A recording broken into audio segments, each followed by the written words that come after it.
আসসালামু আলাইকুম everyone, welcome back to my channel.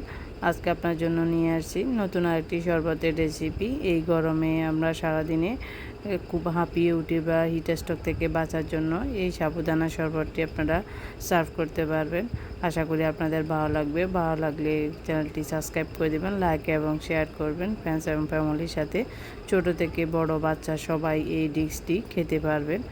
তো প্রথমে ডিশটি তৈরি করার জন্য লাগবে আমাদের তরমুজ। আমি কিছুটা অংশ তরমুজ নিয়েছি, নিয়ে এটাকে ব্লেন্ড করে নিচ্ছি। আপনারা যে কোনো ব্লেন্ডারে ব্লেন্ড করতে পারবেন, আমি হ্যান্ড ব্লেন্ডারটা ইউজ করেছি। তো এবার ব্লেন্ড করে এটাকে ছেঁকে নিচ্ছি। এটা দিয়ে আমি একটা পুডিং বানাবো, যেটা আমি শরবতের মাঝে সার্ভ করে দেওয়ার জন্য। তো এটাকে ছেঁকে আমি বিচি যে অবশিষ্ট অংশগুলো এটা ফেলে দিচ্ছি।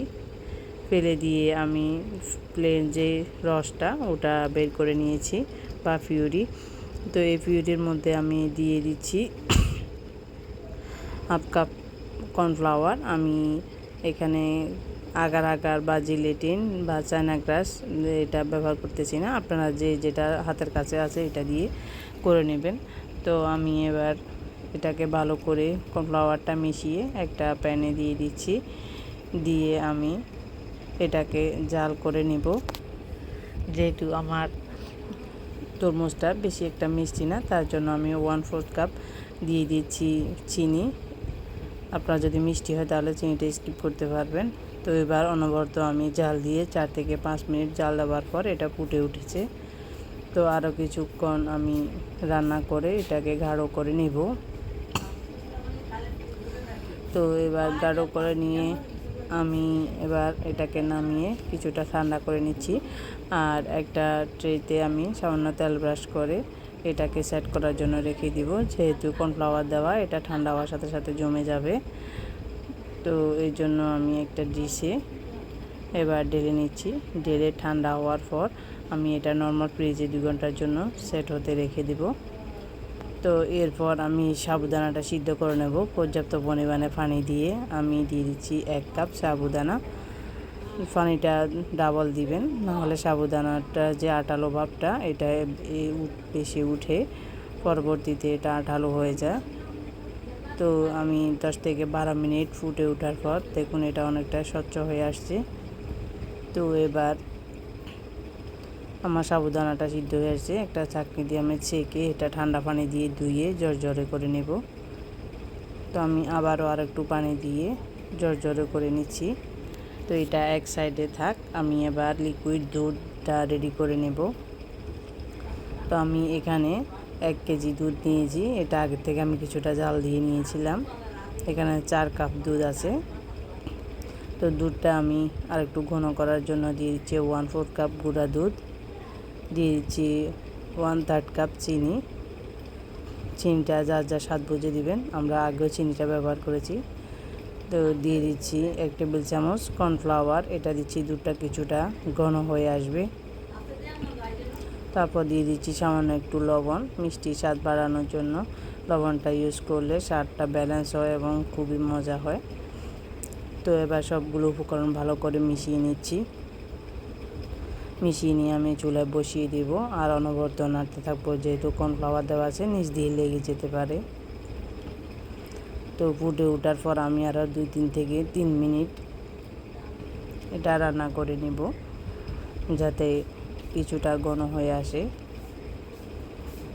তো এবার আমি এখানে দিয়ে দিচ্ছি 1 টেবিল চামচের মতো রুহ আফজা। মিষ্টিটা বেশি হয়ে যাবে, তার সামান্য একটু পিঙ্কিশ কালার হয়েছে।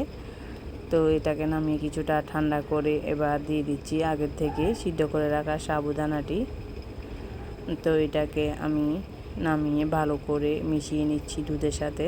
মিশিয়ে নিয়ে আমি 2 ঘন্টার জন্য নর্মাল ফ্রিজে রেখে দেব, যাতে ঠান্ডা হয় আর এটা কিছুটা ফুলে ডাবল হবে। তো এবার এর পাকে আমার তরমুজের পুডিংটা রেডি। এই দেখুন হাত দিলে উঠে যাচ্ছে। তো আমি ছুরি দিয়ে কিউব করে কেটে নেব।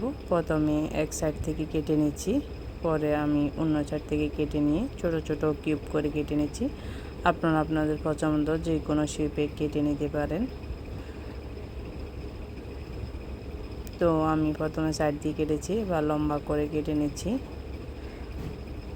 এই দেখুন আমার বেশি মোটা হয় না, এখানে 2 কাপ তরমুজের রসের পিউরি থেকে আমার এইটুকু জেলাটিন বা তরমুজের পুডিং বলেন যেটা, এটা হয়েছে। তো এটা এক সাইডে রেখে দিচ্ছি। এবার 2 ঘন্টা পর দেখুন সাবুদানাটা ফুলে ডাবল হয়ে গেছে এবং দুধটা চুষে নিয়ে একদম সমান সমান হয়ে গেছে। তো এবার এর মধ্যে দিয়ে দিচ্ছি যে জেলোগুলো আমরা বানিয়েছিলাম ওইগুলা। তো তারপরে দিয়ে দিচ্ছি কিছুটা, আমি এখানে ব্যবহার করেছি ডালিম বা আনার দানা, এটা দেখার সৌন্দর্যের জন্য বা একটা রিফ্রেশিং ভাব আনার জন্য আপনারা যে কোনো ফলটাও ব্যবহার করতে পারেন। দিয়ে দিচ্ছি কয়েক টুকরা বরফ কুচি, এটা ঠান্ডাটা বাড়ানোর জন্য, যাতে আমাদের খেতে ঠান্ডা ঠান্ডা অনুভব হয়, খুবই মজা লাগে। এই গরমে ছোট বড় সবাই এই ডেজার্টটি বা এই শরবতটি খেলে খুবই শান্তি লাগবে আপনাদের মনে, আর একটা রিফ্রেশিং ফিল হবে। যে গরম পড়তেছে এই গরমে 1 গ্লাস শরবত হলে মন প্রাণ জুড়িয়ে যাবে। আশা করি আপনাদের ভালো লেগেছে। ভালো লাগলে চ্যানেলটি সাবস্ক্রাইব করে দিবেন, লাইক এবং শেয়ার করবেন ফ্রেন্ডস এবং ফ্যামিলির সাথে, আর বেল আইকনটি অন করে রাখবেন নিত্য নতুন ভিডিও সবার আগে পাওয়ার জন্য। তো এবার ঠান্ডা ঠান্ডা সার্ভ করুন আমার সাবুদানার শরবত।